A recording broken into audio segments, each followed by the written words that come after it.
calling from Canada. This is Candace. My staff listening to WNBA Weekly. Hello and welcome to the first ever, I guess not first ever, but first new and improved live stream from WNBA Weekly. My name is Jason Snow, and as you can see for the first time ever, I have some co-hosts with me. Steve, Kyle, how are you doing? Doing fantastic, Jason. So stoked to be a part of this. We have been working. This has been behind the scenes for quite some time. I know you particularly have been putting in a lot of effort to make sure that this is good to go for tonight. I'm super excited. We got a ton of draft to talk about. But Steve, how you feeling about all this, man? I am stoked, to say the least. I would find a more eloquent word, but I don't have it at the moment. I already warned you guys, and everyone here knows it. I have a face for podcasting, so my apologies in advance. But I'm excited to talk all about the future of the WNBA. This is going to be fun. Yeah, absolutely. And while ESPN2 thinks that we're interested in the NFL draft, they are wrong. We want to talk WNBA draft. So I'm going to throw this graphic up on the screen. This is the 12 picks in the first round of the draft. Real quick, going down the list, it's Las Vegas at number 1, then New York, Indiana, Chicago, Dallas, Minnesota, Los Angeles, Phoenix, Connecticut, Washington, Atlanta, and Seattle. And as far as I know, there haven't been any last-minute trades yet. That doesn't mean they won't come. I guess, what are you guys looking forward to in this draft? Any quick predictions you want to get out of the way? Anything like that? I feel like you hit it on the head. Sorry, Kyle. No, you're good. That's the one thing we didn't rehearse was timing. I think you kind of hit it on the head, Jason. I'm interested to see what happens with that top pick. There's a lot of great names on the board. There's also a really good name out in Dallas and some other places. It's going to be interesting to see if any pyrotechnics happen. But if not, recent developments, obviously, with Jackie Young popping in, with Sabrina Ionescu popping out and going back to Oregon, this is wide open. It's so very different from last year where for the better part of 2 years, we knew who the top pick was going to be. Right. This is going to be a lot of fun. I'm excited to see where it goes because it's going to be pretty unexpected. Yeah, exactly. I think, in previous years, we've known who was going number 1. This one, there's a little bit more up in the air. I think Asia Durr's probably the best player overall, but I don't know if Asia Durr fits the best with what Las Vegas is looking for. I think Asia plays kind of a similar game to someone like a Kayla McBride. Mm-hmm. I think that someone like Jackie Young might complement a little bit better for the Aces, but who knows? It's tough. Jason and I have had a lot of talks before about, like, do you take the best player available or do you take who fits your team the best? And so exactly. I don't know. What do you guys? What would you say between those two? I got to say really quick, if people haven't caught this video and it was pre-released, this beginning promo is just dopeness. It's awesome.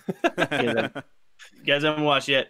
But I think it's interesting. I mean, if I could be bold, I would say off the top of my head, I mean, it just makes sense that Durr and Young at this point are going to go 1-2. It just, to me, depends on the order. I feel like if I'm Indiana, I feel like I might have hit the lottery, the billion Moneyball lottery with Tierra McCowan and others on the board, even though when we get to Indiana, I have a hard take y'all already know about. But yeah, I think outside of that, it's going to be interesting to see where that is because if you're Vegas, you have a couple key pieces you're looking for. That said, you also have the ability to add star power. And it's going to be interesting to find what is going to be next for them because if I'm Vegas right now, I'm not positive that I'm so much looking for the next piece for a great team because I've got a pretty talented team and almost any of these players can up the team. I'm almost trying to find the piece that's going to make the Aces the next superpower of the league. And become kind of the face of the league. They have a lot of leverage to lean into. It's going to be interesting where they take it. Yeah, absolutely. I think I'm seeing in our YouTube comments, we've got someone already asking for Jackie Young predictions. And I think, having just given those, I'm pretty sure that we're going to see Jackie Young, I think, in a top 3 spot. Yep. I would be surprised if she slips all the way down to Chicago, but it will be interesting. Yeah. Who knows? Last year, as deep as this is. Last year I called Nurse York City. This year I called New Young City. I think we're gonna see Jackie on Liberty too. That's where I feel it. The only thing I think that would drop her down to Chicago is if New York and Indiana are both looking for bigs. Like if they're thinking position wise and they want somebody big in there, I could see Durr. Then you'd have Brown and McCowan go, and then you'd have her go down to Chicago. But if I was picking, I'd say New York. I think right now that's where I'd put her at. Maybe Las Vegas. I just don't think she has maybe as much name recognition coming out of it as Durr does coming out of Louisville. So. Yeah, no, I tend to agree. I have a quick question, kind of a quick thing to discuss with you guys before, we do end up hearing this #1 draft pick and start really into it. I want to hear something from you guys. Who's one player that you think might get drafted higher than we're seeing in a lot of mocks, and who's one player that you think might get drafted lower than most mocks have them? I'm curious your takes. I think we all have the same answer for who's going to go higher than most mocks, and that's Gustafsson. We've talked about this extensively on and off air. Gustafsson, for whatever reason, is being highly undervalued, I think, in a lot of the internet drafts that are coming up. So as far as somebody who will go lower, I would say Arike Agumbawale. She's one that I think is being projected really high. I think she's maybe a late first round, early second rounder. When you look at her as a whole, I mean, I know she's got the star power as far as like being on Dancing with the Stars and stuff like that. But I don't think she's quite in league with what is really a talented draft, at least for the first few picks. So. Yeah, I think across the board, the main thing that pops up, I think Brianna Turner proved herself to be an absolute strong utility player across all aspects of the game, leading into the Final Four. Defensively, the ability to rebound, distribution down low. I can see a lot of teams finding her valuable. I can see her going first round pretty easy. Also, let's not overlook our overseers. Of course, you got 6'9" Hanju. You got Easy McGregor out of Australia. Those are always some disruptors. But, I mean, as we see with this potential, who knows if Cam Beige is going anywhere. These are value moves. And so it's interesting, let's not overlook that. A lot could play there. But, yeah, I think that's kind of where I see things. I've already said on the show kind of my sleeper, regardless of where they get drafted, who I think is going to make waves, and that's Paris Kiad in North Carolina. I don't necessarily see that even close to a first-round pick, but that's the one I'm excited to see where she goes. So, for sure. I mean, you have probably 16 spots that could go in the top 12 at this point. Yeah. Right. What are your thoughts, Kyle? That's what again, I know a lot of us on the show are pretty hot on Gustafsson. I do think that she'll go well. I also think Jessica Shepard is one that has been kind of a second rounder, mid-second round. I easily see her, if not like first or second in the second round, I see her maybe late, even sneaking into that late first round area. As deep as this draft is, nothing would really surprise me. I think that she's come a long way and she's really opened up a lot of eyes as far as who she is, what she's willing to do. Her story of how she developed and changed her body to be able to play at a higher level over the season, not even during an off season, but through this season, was pretty impressive. And I think that that's going to catch some teams' attention.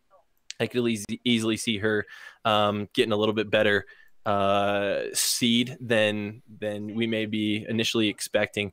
But here's my take, guys, is after the first about 1 or 2, I honestly, from 3 to about 11, it's all over the place. I don't know if I have a really solid prediction for each team in that middle ground there because of the depth that this draft has. There's one thing I think about this draft is that there's a lot of height. There's so many, tall, like there's a lot of forwards and centers coming out in this draft. And I think that in a league that still utilizes forwards and centers to a really high degree, this is an exciting draft to have so many skilled players that have size that can hold down a front court. All right. So, well, it looks like we're getting close to the announcement of Las Vegas's pick in the first slot. I'm kind of curious, what do you guys think specific to Las Vegas? Where do you think they might go and why? I think that I could easily see Asia Durr going.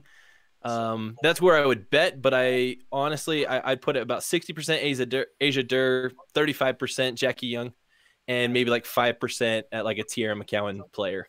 Okay. Steve, what do you think? I've said it time and time again. I think you've got the Ying with Asia Wilson. I'm going the Yang with Asia Durr. Right? It just makes sense to me. I think that's the new empire out in Sin City, and that's where I expect it to go. And if I'm wrong, fine, because there's probably a couple other explosive players Vegas could be looking for. That's what my gut tells me.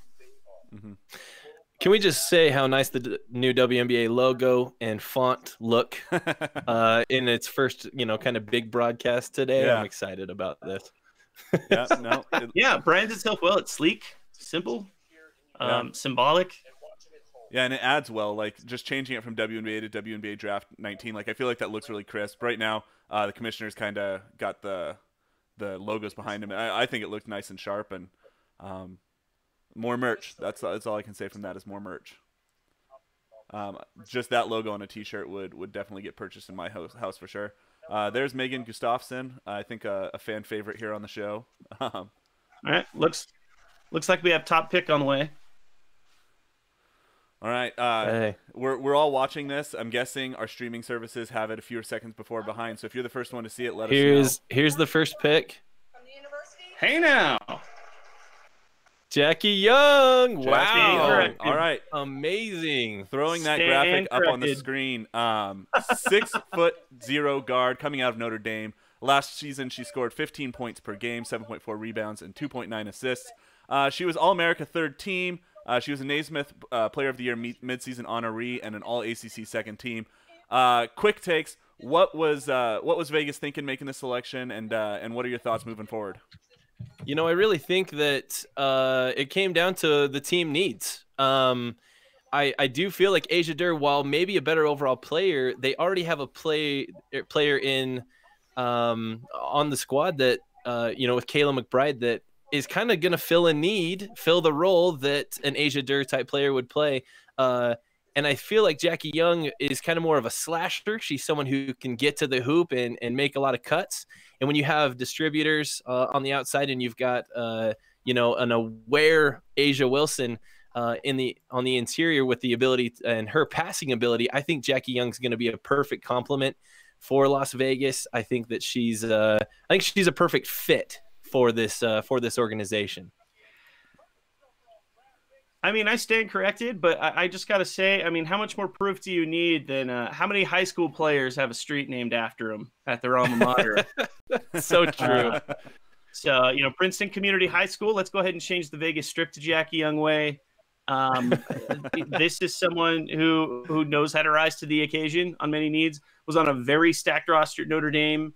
So I don't know that we got to see that full potential, and I think Bill Lambier and company in Vegas definitely see it and feel it. And just as Kyle said, complements Asia Wilson's game completely. I wrote in hard on the Asia Durr line here, but this is a fantastic pick across the board. I don't think you can necessarily deny it, and I'll stand corrected. And as anyone who followed me in the bracket challenge knows, my ability to correctly pick things isn't very strong. So this isn't anything new.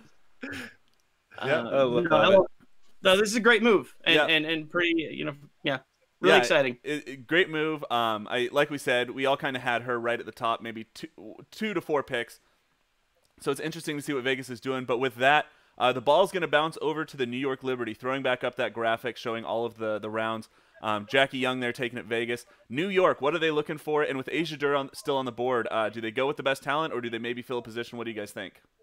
I think you got to go with a player like Asia Durr that's still on the board right now. I think that New York, obviously, with Tina Charles still there, they've got a really solid front court all-star right now. I think they might be looking for their backcourt all-star, and I think that Asia Durr could easily be that for New York moving forward. I think she fits well with their system. Mm-hmm. But who's to say that they might not take a look at someone like a Tiara McCowan or maybe a Kalani Brown that has some of the size that could complement and really make for a Twin Towers type of front court duo there with Tina Charles. Steve, what are your thoughts? Well, I just got to say, I think there's a reason that Joseph Tsai bought Liberty, and that's because he's looking to turn Liberty back into a dominant sports brand, not WNBA brand, but sports brand, something that can really ride a strong wave in the largest market in America. And there's two ways that you can go with it. I think there's star power with both McCowan and Durr. Durr has been on most boards at 2 in New York, so I think that makes the most sense. But to Kyle's credit, I wouldn't be surprised if they go big on this one. Obviously, you have Tina Charles there to lead the way, but Tina Charles also has only a handful of years left of elite basketball in her career, and this might be the perfect opportunity to bring in someone. Also, who doesn't love having kind of an established big dual dual attack coming out of New York. So yeah. I can see that happening. I lean toward Durr. I might also be saying McCowan because I can't just keep saying Asia Durr every pick. It won't make me look credible. If she drops to 5, it's going to get a little repetitive. I don't think she will, but if she did. I think if New York goes with either Brown or McCowan, that puts Indiana in a situation where they have to make a quick decision between going with Asia Durr, who I think is a big talent, versus what I think their team needs, which is a big. So that'll be interesting to see. Oh, I thought they were making an announcement. It's just showing flashbacks. So looking at what New York Liberty's got coming up, do we have anything coming in from YouTube or Facebook or Twitter? And if not, you guys, if you're watching this, go ahead, throw some comments on. We'll answer questions, respond as we can. So. Yeah, absolutely. I think, those of you who tune in, checking us out through Facebook, Twitter, YouTube, we are going to be checking comments. If you want to, you can just tweet right at us in response to the link that you might be watching, or make a comment there on Facebook if you're joining us on Facebook. If you're here on YouTube, make sure that, go ahead and send us a comment. We'll try and address those as much as we can during these commercial breaks, and see what takes we can give as best we can. So, looking for some engagement. We appreciate, we've got quite a few people tuning in to join in the party. So we're excited. Looks like we got another pick coming through right now. Let's hear it. Stand by. The 2019 WNBA draft, the New York Liberty select Asia Durr. There it is. All right, throwing that graphic up on the screen. Asia Durr, the second selection, 5'10" guard coming out of Louisville. Amazing year last year, 21.2 points per game, 3.8 rebounds, and 3.3 assists. All-American first team AP, Player of the Year finalist, ACC Player of the Year, All-ACC Player of the Year, or All-ACC first team, coming out of Douglasville, Georgia. Asia Durr, I think we're all expecting it. What effect do you guys think she's going to have in New York? I think we saw it all year. This is not only someone who's an effective scorer and someone who could really take over a game, but can do it in completely exciting ways. Louisville put together a hype website about Durr coming into this season and was showing quotes from other coaches in the conference. And I forget exactly the coach, but there was a coach specifically said, "Hey, this is the first time I got to see Durr, and I swear I was watching Michael Jordan." And I think it's more than just your ability to play. I think it's the way you carry yourself, and really your ability to instill star power. What I'm curious about is, frankly, Asia Durr's ability to rise up in large occasions. I think Louisville had a strong potential of coming into the Final Four deep, and getting as far as the Elite Eight. I'm interested to see where high pressure is going to play a role with Durr in her career. But I mean, when you talk about her brand, her ability to play basketball at the level that she does, and really what the city of New York and Brooklyn and Liberty in general are looking for, how can you say this is not a fit? No, I agree. I think if you're looking for star power to jumpstart a New York Liberty squad that's kind of starting fresh, new owner, I think that they're looking to make a splash and an impact. I think that Asia Durr is about as marketable a player as you have in this draft. I think her personality, I think her star power, I think her ability to create her own shot and kind of be one of those right out the gate, one of the better scorers in the league. I do think that's some pretty easy stuff to latch onto if you're New York. I think Katie Smith is really looking her chops to be able to have Asia to work with. I think that she's going to make things a lot easier for players like Tina Charles and Kia Nurse and others on that Liberty squad. I think she's going to open up the offense because of her ability to cut, to drive to the hoop, and open up some of her teammates. I think that this is exactly what New York needs to jumpstart their offense. Yeah, absolutely. And I think too, in a branding and getting fans excited kind of way, New York's taken a couple steps back the last year or so. And Asia Durr got a lot of really positive media coverage. I think a lot of people know her name, even if they're more casual fans of the sport. And because of that, I think that this might do good things in terms of attendance and in terms of getting fans excited, buying merch. So hopefully it's a good thing. Now we go to Logan's favorite team to talk about, the Indiana Fever.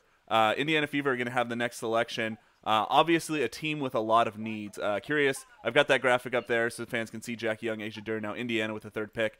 Where do you think Indiana goes? What need do they have the most prominently at this point? You know, you look across the league and you see pretty dominant bigs from a lot of the teams that are doing well in the league. You've got players like Brianna Stewart in Seattle. You've got Brittany Griner in Phoenix. You know, a lot of these teams have a really solid big. Oh, looks like and here we go. Here's the pick. I think we're going big. We're going quick. Let's see. There it is. There it is. McCowan. Okay. All right. So, not surprised at all by this pick. I think that McCowan makes complete sense. I think she's someone that comes in and is an immediate presence in the front court for an Indiana team that I feel like has kind of been missing that piece for a couple years now. I think that she's someone that comes in. I think that you'll see her starting from day one for this squad because of the gap that she's going to fill there. And I think that Indiana, this might be the best fit of a player so far. Of the 3 that we've got, I think that Tierra McCowan is the best fit to really kind of complement a huge gap that we've seen with the Fever over the last couple seasons. Yeah, I think one thing that isn't the probably most explosive thing to stand out that's going to be huge for Indiana, I'd say Christina Nigwe aside, Tierra McCowan is the best rebounder of this draft class. And to me, that might be the key that was missing the most with Indiana across the board. Obviously, there were a lot of gaps to fill, but one big thing is they had a real difficulty getting offensive boards, finding ways to resettle themselves on offense and find second chances. And this is exactly the box that you fill. So, I mean, that among everything else, I mean, this is someone who commands very well down low, is going to be one of the next great established bigs. So, I mean, this just makes complete sense. I think in terms of what is the pick that's going to help us check the most boxes at one time, I think it's clear that it was, could have been Kalani Brown. Definitely Tierra McCowan's a solid pick. So, yeah, I agree. I thought Kalani Brown might squeak in. I think that Kalani Brown's performance, especially during the month of March, was especially impressive. Yeah. But it's hard to argue with what we've seen Tierra do across several seasons at Mississippi State. So yeah, it doesn't surprise me at all. But I do think that this is a major step forward for an Indiana organization that has struggled the last several seasons. Yeah, I'm kind of curious. So in our mock draft, coming up next, we have Chicago. Logan put Katie Lou in there, but he did not have Kalani Brown on the board when he did so. Who do you think Chicago goes with now that we've seen the first 3 picks? Off the top of my mind, I'm going to the Fisa Collier here. Okay. Like I said on the show, that actually went out this morning. In terms of someone who already had good stock, but probably rose their stock the most in the tournament, to me it was Collier. And is someone who really has that type of energy and winner mentality that I think James Wade and company are looking for in Chicago right now. So that's my gut move. I'm interested to hear what Kyle has to say, because this is officially where I just don't know. I think it can be hitting. Yeah, we're hitting where I feel like those first 3 were probably going to be at least 3 of the top 4. After that, it's wide open. I'm going to tend to agree with Steve on Nafisa. I think that she could do really well for a Chicago Sky squad. But I wouldn't be surprised with Chicago's backcourt. I wouldn't be surprised for them, maybe trying to snag someone like a Christina Nigwe. But we'll see what happens here. We've got the pick coming in. Number 4. 2019 WNBA draft. The Chicago Sky select Katie Lou Samuelson. Katie Lou. Logan Jones calls it. Yeah, wow. Coming in 6'3", the guard out of UConn, 18.5 points per game last year, 6.3 rebounds and 3.9 assists. All-America 3rd team, semifinalist for the Naismith Player of the Year, and All-AAC 1st team. Guys, reactions, thoughts, what do you got? Let me formally announce America to the new Splash Sisters. Allie Quigley and Katie Lou Samuelson. it's about to get really fun in Chicago. This is, I think, offensively is a huge spark. And you want to talk about a consummate team leader, someone that's going to come in with maturity beyond her years. Yeah, hard to go against someone like Katie Lou. That's the solid move. And just, LJ, someone who holds himself as someone who's bad at picks. Like, that one's for you. I owe you lunch tomorrow. Yeah, seriously, that was spot on for Logan to pick Katie Lou going to Chicago. I was doubting a little bit. I thought she might go down in like the 7, maybe 8 range.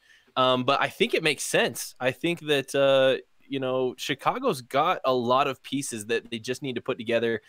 Yep. Obviously, Coach Wade is looking to secure his future moving forward, and I think that Katie Lou, obviously, to him is the way that he wants to go with it. So, yeah, there's definitely going to be a lot of buckets up in Chicago, a lot of scoring. I'm curious to see how she does and how she fits in with the program, like right off the bat. I think she might have to wait a year or two to really take her spot. But now we go to Dallas. Dallas is in an interesting situation this year. Throw back up that draft graphic. Dallas is an interesting situation wherein they have a player that does not want to come back. Do you fill that spot? What do you guys do? You're Dallas. You're on the clock. What are you thinking? This is tough because I was hoping that we'd see something happen with the Liz Cambage saga before the draft, and where we haven't, it kind of leaves a kind of an odd spot for Dallas. For me, if Dallas, obviously you're counting Liz to not play for you. That being said, you've got some big. That's obviously a big that you need to replace. I could see someone like a Kalani Brown or a Christina Nigwe being a big time deal for either of them. So that's where I think they might go. Steve, I'm curious what your thoughts are. You guys want to know what city is an hour and 27 minutes from Dallas? Waco, Texas. Oh, Kalani Brown. Branding wise, that makes total sense. And I think even if the Cambage hysteria doesn't move and she ends up in Dallas and ends up potentially playing in Dallas, I think you have a lot to play off of there. And as far as your ability to play, I mean, what else do you say? National champion. And, I think this is something that you could really pull a lot from. And it just makes sense to me. You've got a lot of buzz coming out of Waco, so you might as well compile on that, keep her in Dallas. If not, I think Collier makes a little bit of sense. I love the Inigwe call because I think as far as like what they're missing now, that's the answer. But it's going to be hard to turn down Kalani Brown. I like that. I like that move if that's where they go with it. No, I agree with you. I just want to pop over while we're on commercial to pop over and hit up some of our comments that we've had immediately after, we tweeted out a congratulatory tweet for Jackie Young. Our boy Ben up in Minnesota tweets out, he says, or is she actually going to be in Vegas? Is Jackie Young going to be a piece perhaps in one of the Liz Cambage trades? That's yet to be determined. Some of our Facebook people, thank you guys so much for hitting up some of our comments over here in Facebook. We've got a couple people saying that, hey, that's a little too high for Katie Lou. We've got someone that's shocked right now at the picks, and I'm curious, are any of these picks shocking to either of the two of you? I wouldn't say shocking. I just think a couple of teams are filling holes that I wasn't expecting to fill. And that's where it comes down to, because I don't think any of these are necessarily picks like I wouldn't go that direction or they're going way too early. I definitely didn't see Katie Lou at 4 as part of the main one. I think like Durr, Young, and McCowan, 1, 2, 3 made a lot of sense. The order is a little different than I expected, but it all makes sense. I think I think Katie Lou fills an interesting spot. It's a really exciting pick. Just the further we get down, the more interesting this is going to get because there's just a lot of talent left on the table still. I'm still kind of curious. I did not think Brown would drop this far. I'm kind of curious to see if she drops any more. It's hard to see her go any lower with how good of a year she had and how good of a year her team had. So we'll see where that goes. That's really the only thing that's surprising to me so far is I thought somebody would have snagged Brown by now. Yeah. Cool. I would say Logan messaged us during that commercial break, just screenshotted that Katie Lou's going to Chicago, and he says it's the first thing he's selected and picked right on the show so far. So, Logan, if you're watching, we love you. Anila at WHoopsBlogger on Twitter is calling Ogumawale to Dallas, just so you know. Okay. Oh, I could insider. Wow, So okay. I thought Ogumawale would be a little lower. I had her late first round. So we'll see. It would be interesting to see if she does go to Dallas. Perhaps maybe that does play into the Sparks. That might be a pick that they're looking to, tempt the Sparks with a little bit for Liz Cambage. So for sure. Oh man. That's what commercial breaks do to you. We're all just sitting here. Yeah, just waiting for the next one. Yep. Got my craisins. Shout out to craisins. This definitely, has been interesting across the board. Ro, you know what? Here's a good question. What do you guys think about the new uni setup? They revealed those today. Logos on the front, like 5 more ads. If you guys are on YouTube or Facebook or Twitter, make a comment right now. We want to hear your takes on the jerseys. I love the fact that I can watch a game and actually. All right. We got to pick. Hold up. Arike Gubawale to Dallas. Wow. Anila nailed Never. Wow. Never question Anila. Anila's on it, man. That's- If you guys aren't Anila's following right Anila on Twitter at WHoops blogger, she seems to be on her game. Yep. This one surprises me a little bit.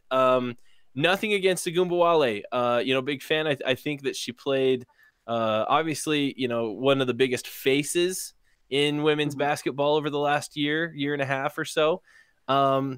That being said, I had her going a little bit later. I do think that there's some other players that we haven't seen yet that I anticipated going by this point. I think Nafisa Collier dropping lower than about 4 or 5 is surprising to me. But Agumbawale is a scorer. She's one that will put up a lot of shots in a lot of points. And with Sky Dig and Liz Cambage, looking like they're both going to be, not around much this next season. I think that this is someone that they're going, hey, we got to get points somewhere.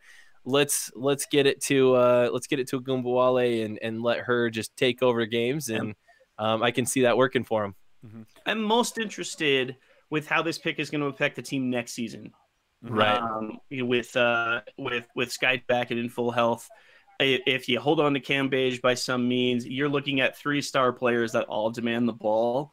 So it's going to be really interesting to see where that dynamic goes for this year. This is pretty exciting. And if I'm a Cambage, I'm thinking, hey, maybe things in Dallas will be a little more fun than I thought. So, I think it's a fun move across the board. Definitely not what I expected. But yeah, I'm more interested to see once Skylar Diggins-Smith is back in play, if Agumbawale makes waves this season, as could be expected. I'm interested to see what they're going to do to make that dynamic work. Yeah, I agree. That is kind of an interesting, where's the ball going to go in Dallas? You've still got some decent players there, some decent pieces in Dallas.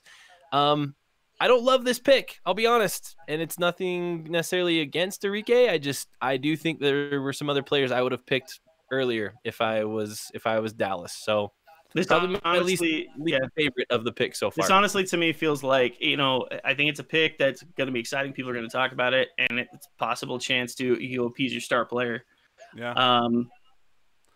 But bigger fish. Yeah, and there's still Get up north. Yeah, there's still a lot of names on the board for Minnesota, a team that's going through some changes. Obviously, they've got some players that aren't coming back. They've got some players that retired last year with Lindsay Whalen, Maya Moore. Maya Moore taking a year off, not retiring. But anyways, what are you guys' thoughts? What's Minnesota do? Go ahead, go. I might drop a bomb. We'll see. I honestly, if I really do think that I do think that Nafisa Collier fits perfectly with a Minnesota Lynx team. I think she's going to fit some needs for them, but that's my take. I don't see Collier going much lower than she currently is, and I just think she makes the most sense for who we have available on the board right now. I will be surprised if Collier drops to someone like an LA or a Phoenix. Right. What do you have to say? Here we go. Oh, we're gonna find out. Yeah. Pick in the 2019 WNBA draft, the Minnesota Lynx select Nafisa Collier from the University of Connecticut. All right, Nafisha Collier, get that Five graphic up there. 6'2", forward out of UConn. Solid pick. A lot of people. She's the AAC Player of the Year and Defensive Player of the Year, all AAC first team. Got some national honors as well, being first team All-American with the AP poll. Reactions, what do you guys think? Kyle hit it on the nose. Like this is kind of the next thing that you're looking for. This is the perfect scenario with Maya Moore sitting out a year. Gives you a lot of room to really test the waters here with someone who could be a bona fide star. I think there's no sense this doesn't make. The one take I was going to have before the pick-in came so quickly is I honestly felt like Megan Gustafson was the best fit in Minnesota, the type of player they're looking for. Maybe that's because I'm super high on Gustafson, but yeah, I think Collier makes a ton of sense in Minnesota, and yeah, I think they may not. If Maya Moore plays for the season, I don't know that this is where they go, but it makes a lot of sense at the moment. Yeah, I do think that this makes a lot of sense. I'm surprised she dropped to Minnesota. To be honest, I think Minnesota's excited to have someone like Nafisa. But you know, man, like how perfect for her to kind of step in and take up some of the load that has been vacated by Maya Moore and Lindsay Whalen and others. I think that this is a player that I think she's an impact player from day one, and we'll see. All right. Yep. Throwing up the graphic there. Los Angeles with the next pick after Minnesota took Nafisha Collier. What's LA looking for? I know you've got some thoughts on Derek Fisher and what his thoughts might be, Steve. So curious to hear what you guys think. Assuming Derek Fisher's done some level of homework and has actually, paid any attention to women's college basketball this year, I'm going to ride that dude until he proves he can coach and commit to the team. I'm sorry. So Sparks fans, get mad at me if you want to. Right now I'm looking across the board. I'm looking at what kind of kept them from being, the team that they were coming out of last year. I think Christine Nigwe makes the most sense at this point. I agree. I think that, she's there in Cal. She's going to bring a following with her that's somewhat local. Where you've got a lot of guards, I think that someone who could come in and help shore up that front court with Candace Parker and I'm thinking of Ogumbawale, but it's not. Neka Ogumake. There we go. I kept wanting to say Ogumbawale. It's Ogumake. Thank you. I think that Anigwe makes a lot of sense. I really do. Mm-hmm. Definitely. It says right here on ESPN's graphic that they're looking for a wing scorer and a rebounder. Mm-hmm. Best rebounder in the country, in my opinion. I think it's a good fit there, but LA. They have a penchant for the fantastique, so we'll see if I guess if fun here. If you're picking based off, I wouldn't be surprised if we had Kalani Brown also, who's still on the board. Surprisingly, I did think she might go a little higher. Pound for pound, possibly the best player on the court. Yeah, so you could have either one of those. Cross rivalry and throw in Alana Smith. Yeah. Weird things have happened. Honestly, LA feels like a team that would gamble on Hanju as well. Yeah. You know what? I've seen. It just feels right when you think about it. Yeah, nothing would surprise me coming from LA at this point. I think they're a pretty open. They've got a pretty open roster right now. I think that they don't have any like super pressing needs. So I think for them, I think they if I'm them, I take the best player available, who I think at this point is Kalani Brown. All right, here we go. Kalani Brown. There it is. Throwing that graphic up, 6'7" center out of Baylor. Initial reaction, guys. Makes sense. I think that she is the best player available at this point for the Sparks to take. And so where they don't necessarily have any super glaring needs, I think that you just take the best player, and that's Kalani Brown. I think that she's going to be an impactful player for them from day one. I really, really am excited to see her in a Sparks jersey, and I'm hoping that we get a road trip down to LA here pretty quick to go and see Kalani Brown play. Yeah, I definitely feel you there. I'm I'm honestly curious, just really just because I feel like the Sparks have the size they need. I don't know this necessarily feels. I mean, obviously, Kalani plays well off the boards and can rebound, and that's a big need for them. I really think they would have done themselves better finding someone that can stretch the floor a little better, play effectively on the wing, and get boards at that end, because you have Candace Parker, you have Neko Gumake. So I question that a little bit. But just as Kyle said, sometimes when the best player's on the board and they're as good as they are, you take the gamble and try it out. Yeah, absolutely. You got Phoenix coming up next, guys. I'm interested to see where Phoenix is going to go. They've got their big three, but who do you think complements the best based on who's left on the board? Who do you think is going to complement the best for Phoenix? Oh, man. I mean, I could see throwing another guard in there, like maybe Bridget Carlton being a good move at that point. But Phoenix is a very complete team, so it's hard to say that they need much. But maybe I just like the whole hometown geo connection with teams players too much, and I buy too much into it. Christina Niguez is from Phoenix, Arizona. Makes sense. And I mean, might right now be the best player on the board. So I think that's probably the first place that I would turn, kind of where my brain goes there. So that's probably where I'd stand things. Someone I'd love to see. I'm not sure if they'd make this Campbell. I love me some Sophie Cunningham. Oh, yes. And that's someone who plays with a lot of energy. Someone who I think someone like a Diana Taurasi would love to play alongside of. But if you're looking at someone that can really fill a lot of the gaps that you're seeing out of this Phoenix team, because let's be honest, Phoenix was a couple minutes away from being a finalist, potentially a champion. I feel like Inigwe is that person. I think Inigwe would work the best in my opinion because, if you have you've got two amazing scorers. You've got Bonner and Taurasi who can just score almost at will.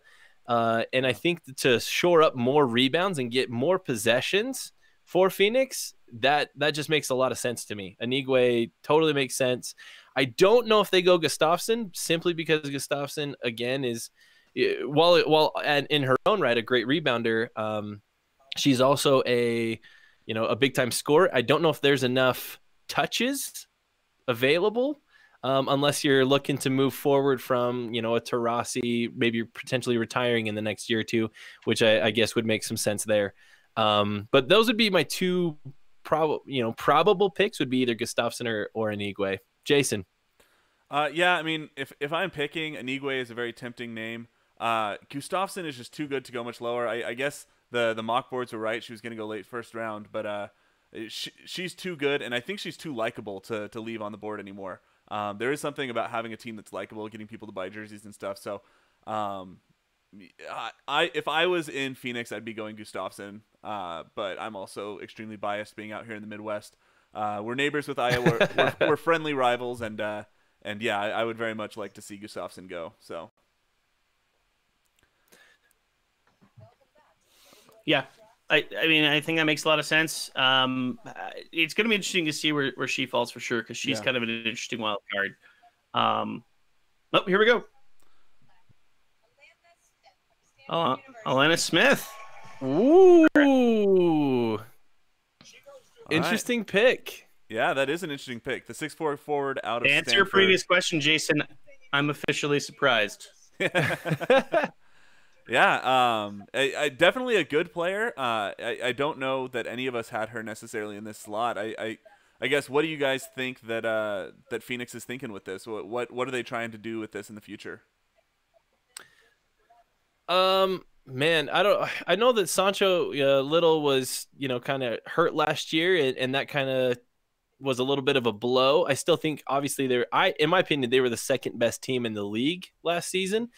Even though I know they finished 5th, but I do think they're the second best team in the league, and that was with the Sancho Little being injured. I think that this gives you depth at the forward spot, which I don't know if they necessarily need, but they did need it last season with some injuries. So, she is a forward that plays well, and she can stretch the floor as a forward. So I do think that that is a little bit tempting to take her at that. But I am a little surprised. There's at least 2 or 3 other players I would think would go higher than Alana Smith. So we'll see. Definitely. I'll say one thing, I'm looking at everything you're saying, Kyle, and I'm thinking, well, I feel like Anigwe is the same, really brings that same brand. One thing I'll give to Agreed. Smith is that she's definitely a player that finds her way to the bucket with some goodies and flow.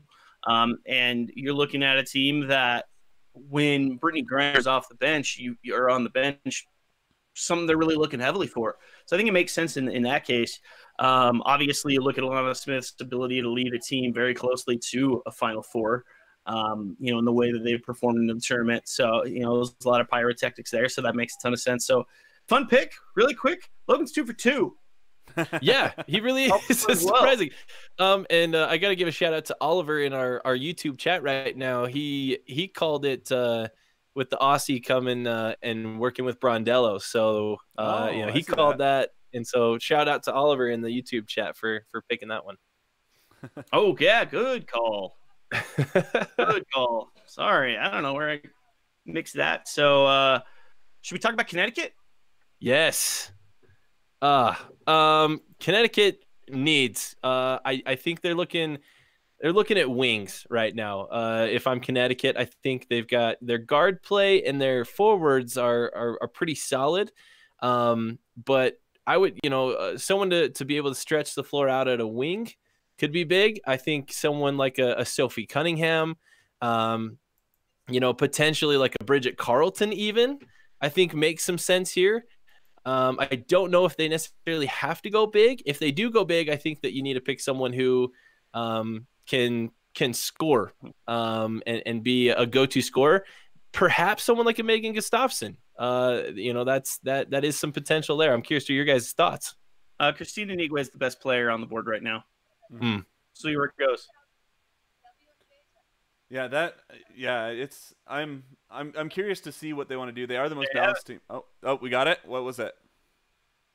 It's Anigwe to Connecticut. Anigwe makes sense. Yeah, makes sense. Is the best player on the board. Mm-hmm. Is the best player on the board. Why not?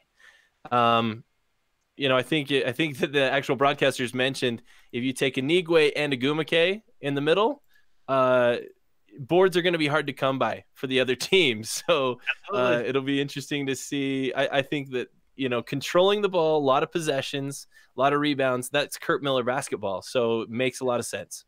It's one thing to say you're averaging a double-double. When you're averaging 22-16 and just shy of 2 blocks a game, you called it, that the Ogumake front court with Anigwe has the potential to be something really strong. I also think Connecticut is thinking, how did these guys drop all the way to 9? And so, this is an awesome steal, because I'm pretty surprised that it took this far for someone to call Anigwe. But I feel like I'm too positive pick to pick. There's a couple of things of question, but yeah, this one just makes total sense. Maybe it's because I already feel like I've already seen her in a Sun jersey. It makes sense. That brand. Yeah, she fits the brand of Connecticut basketball. I agree. I think that someone who's going to get inside, get boards, play hard, and kind of tough nose basketball with solid defense. That's Connecticut basketball for you. That's how they've won a lot of games over the last couple seasons. Is not necessarily by outscoring their opponents, but by spreading the ball, sharing a lot and making sure they have defense and rebounds. So Anigwe makes sense. Mm-hmm. Yeah, and that moves us on to the Washington Mystics, a team that was very strong last year, very close to making it all the way. What do you guys see coming out of Washington? I want Washington to take Gustafson. I really do. I feel like that's where I would I think that she could fit really well with that squad. That being said, I wouldn't be surprised to see someone like a Sophie Cunningham going to Washington. I think that that kind of fits some of their needs. I think that Sophie and love her or hate her, I think that Sophie brings a lot of intensity. She's a competitor, and having her be under the wing of someone like Natasha Cloud and Christy Tolliver and Deladon, I think could be really, really interesting to see Sophie Cunningham in that regard. So we'll see. Yeah. What do you think, Steve? One thing that's interesting here, obviously you're looking at one of the conference champions, 11th in rebounding in the league. I think they're definitely going to look for the boards here. So Gustafsson obviously makes sense. Two names not to be surprised to hear, possibly Jessica Shepard. And this might be the team that takes the gamble on Hanju. Yeah. That actually makes a lot of sense to have a project moving forward. The Mystics have a pretty set roster for the next couple of seasons. So taking someone who may not play necessarily this year, next year, but developing that, I think could be big. Definitely. So we're finally at a commercial. We could finally talk about it. The new jerseys. I gotta hear takes. I like them. I'm curious what you guys think. I'm not a big fan of the fact that they went secondary logo rather than primary. I feel like that's kind of a branding faux pas. I think your secondary logo is good, but I don't think you put it front and center on your jersey. But yeah, I'm curious what you guys think and what the internet secondary logo. My thing is, and I think Steve, you mentioned this earlier, I love the fact that we can actually see what team it is. I was kind of tired of cheering or watching the Indiana finish line last season, or just the finish line, not necessarily even knowing it was Indiana other than the color of the jerseys. So the fact that right front and center, you can actually tell which team it is, that's a step in the right direction. I don't love the logos being there. I think just having maybe the words, I'd prefer that. But where there's so many ads and you've got other words, you've got the AT&T and you've got other things, maybe the logo, it was their idea of making that pop. Give me a primary ad on the shoulder. Give me a team word mark. You want to throw in AT&T because they're main sponsor. Go ahead and do it. This is a little too much. It has a very NBA Christmas feel to it. And at least on the rough years. So I'm not in love with it, but might get used to it. It might just be because it's a new thing and it's popping. There's a lot of secondary logos. This is probably the best way to make the Sky's new logo look decent as well. Yeah. The circular Sky logo looks really solid on it compared to some of the others. I do think the Liberty, I think, look decent. The Mystics now look better because they don't have the word mark anymore. Yes, that was what I was going to say. Having the DC, that secondary logo of DC is the only one that I feel like really I prefer. Yeah, I would prefer Connecticut's as well, but yeah. I think the biggest fall here has to be Dallas. Nothing on the jersey looks like it goes together. Agreed. I agree. Now, all of that being said, I will be purchasing some, so I don't hate them that much. But I enjoy Seattle. I mean, I enjoy that someone can look and be like, "Hey, that's a basketball team," and not be like, "Are you Swedish?" Like, that's so true. Swedish national team. We joke, but that's a thing. Yeah. The cheering for the Orange Mohegan Sun team. That actually isn't the Sun, which was ironic. You've got an orange team that is the Sun. Oh. The 2019 WNBA draft, the Washington Mystics select Kiara Leslie from North Carolina. Hey now. Did not see that coming. Kiara Leslie, the guard, 6 foot out of NC State. Awesome. 15.9 points per game, 7.2 rebounds, 2.8 assists. She was an All-America honorable mention, but that is about the extent of her awards and honors. Guys, what are your thoughts? Surprised? Yeah. This is sweet. This is sweet. This is sweet. I don't know what to say.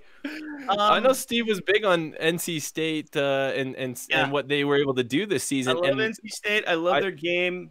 Kiara Leslie is a disruptor, and someone who can get to the rebound even for her size, can shoot extremely well.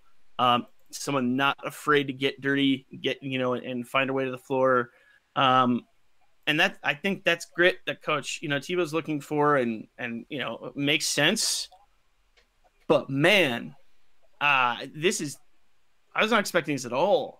Mystics fans will be super glad to know I don't think this is a great pick because I said the exact same thing last year about Ariel Atkins, and look how she turned out. So I, in fact, gave the Washington Mystics an offseason F, and part of that was them selecting Ariel Atkins.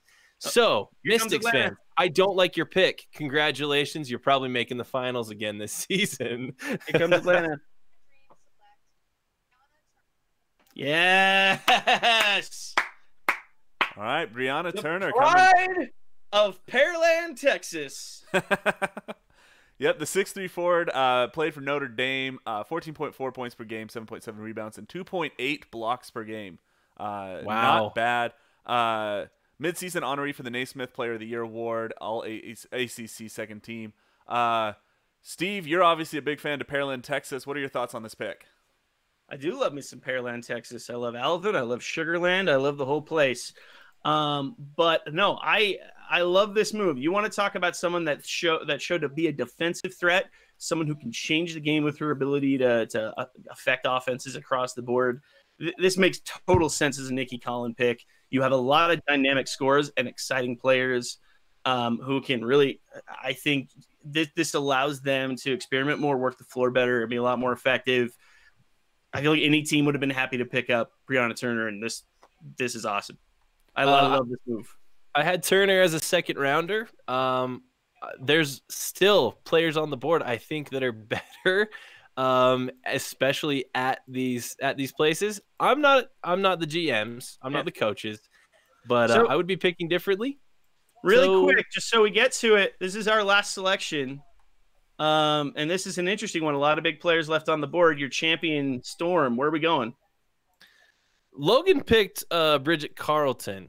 I'm pretty sure he's 2 for 2. I'd be interested to see if he goes 3 for 3. Why not someone like Hanzu with being a team that you're established, you're kind of where you're at. Why not take someone that has some long-term potential? You also have a strong Asian community in Seattle. Yeah, you already have that with I'm Ramo. calling Gustafson, just so you know, but here's the pick. Here we go. Wow! Ezzy Magbagor. Okay. Out of New Zealand. Wow. Impressive. I mean, they do have some of the down under connections. You got Sam Bam and others. So having a Kiwi join some Aussies, I think is just fine. I haven't watched much of her play, to be honest, so I don't have a ton of takes with this. She looks good in yellow. Yeah, we're talking about a player in Magbagor, just for a reference sake, that bypassed an offer to UConn, accepted an offer to UConn, decided to play overseas instead. So I think the talent's there. I think it kind of reminds me of Diamond to Shields from last year. We didn't get a lot of view, so it made us question if the ability was there. This is definitely someone who can play. You brought up Hanju for the same reason. Like, Seattle has the ability to take this risk and try it out, see what works. And so I think it makes sense. But I'm surprised. We still have. Let's go through the list really quick. Bridget Carlton, Hanju, Sophie Cunningham, Megan Gustin, Jessica Shepard, all still on the board in the second round. Wow, that's it. That's impressive to me that some of those have dropped to the second round. There's about 3 or 4 of these that I had late second round, maybe mid second round, that are going first round, and I'm surprised. Yeah. I really am. I'm surprised with where some of these teams. Let's have some fun, really quick, rapid fire before we close this thing out. These leftovers, Bridget Carlton, where's she going? Man, I could see Bridget Carlton going somewhere. I think Carlton's a good fit with the Fever. I really do. I think that she could do well in Indiana. Yeah. Okay. That's cool. She would have to wait till the third round for that pick. Is the only problem. You're right. Sorry, I'm looking at the second round order now. No, I had the third round. Phoenix, New York, Chicago, Minnesota, Dallas are the top 5 picks in the second round. I think Carlton makes sense in Chicago. That's kind of where I see things leaning. How about Hanju? Who's taking the risk? Why not? Jason, what do you think? I have no idea. I'm so confused by the fact that Gustafson's still on the board. She should fit anywhere. You know what? I could see New York working her in. Honestly, I have no idea. New York didn't go for a big in the first round, so maybe they go for one here and get Hanju. So that would be my guess. Let's go ahead and just throw in. Well, Cunningham's going to be an interesting case. I'm not sure where that's going to land. I think Gustafson is the next selection. I think she goes to Phoenix. Yeah, that's a good fit. Think about that one for a second. You've got, I think that move in Phoenix makes a lot of sense. Shepard's an interesting case. Off the top of my head, I'm looking at this order. I see Shepard landing in Minnesota. Also scary. No, that makes sense. I think Shepard in Minnesota would make a lot of sense. I think, with she's kind of in that general region with college and everything, and I think that she could fit that mold really well. Gustafson in New York just makes me really excited. I don't know why, but I feel like Gustafson in New York could be huge. Playing opposite someone like Asia Durr and Gustafson on the same court as Kia Nurse and Tina Charles and some of their that's solid. Yep. Yeah. Well, this will definitely be fun. Yeah, no, it's going to be exciting. If you want to continue following the draft, we are going to cut off our coverage here at the end of the first round. But I believe ESPNU will be covering the rest of the second and the third round of the draft. So we'd encourage you to tune in over there. Guys, anything you want to say before we kind of peel this off and say goodbye for the night? We are just over a month from the WNBA season. Hold on tight, okay? I know we're dealing with Magic Johnson doing weird crap. And people wanted to talk about who's going to the NFL and going to get concussions for the rest of their career and not watching baseball and all that stuff. Sabres are coming. The hope and help is here. Hold on tight. Be excited. I can't wait. This is awesome. Absolutely. I just wanted to throw a couple of shameless plugs. This right here, what you guys are watching, this has been made possible in large part to our patrons that have been supporting us on Patreon. You guys have been absolutely fantastic, supporting us 100% of the way. We're trying to expand some of our coverage and make sure that we're bringing you new features that are going to include some better coverage of the WNBA. We truly, as a show, feel like these players are the very best in the world, and they deserve the very best coverage. We may not be a big network like a CBS or an ABC or an ESPN, but you know what? We're a couple of dudes who love the WNBA, and your help through Patreon has made this possible. So thank you for that. If any of you are tuning in through Facebook but aren't following us on Twitter, go follow us on Twitter, and vice versa. If you guys are watching this through Twitter, check out our Facebook page and come be a part of the community over there. We're hoping that some of this live stuff will translate a little bit more frequently into some episodes. We'll see how that pans out, but we're really excited to add this new element to our show coverage. Go ahead and subscribe to our show. You can find us on iTunes or anywhere else, really, that you can find podcasts. If you find a podcast grabber that does not include our show, please tell us so we can investigate into that and make sure that we're available as many areas as possible. But yeah, we just want to say thank you so much. Thanks for all of you for tuning in on YouTube. I'm real excited for the WNBA season to start, just like Steve said. Absolutely. Once again, just massive appreciation for everyone who listens to us, whether you're on Patreon or not. But a special thanks to those Patreon subscribers who help support the show. And like Kyle said, make things like this happen. And we're also just grateful for the chance to follow such a great league. Like Steve said, it's about to get going. It's about to go into full speed. We're going to be doing some team previews where we're going to try to get some players, coaches, media personnel, whoever we can get to get in and highlight each team and kind of look at them going into the season. And it's going full bore, so make sure you're subscribed. If you want to help support the show, you can also get some merch.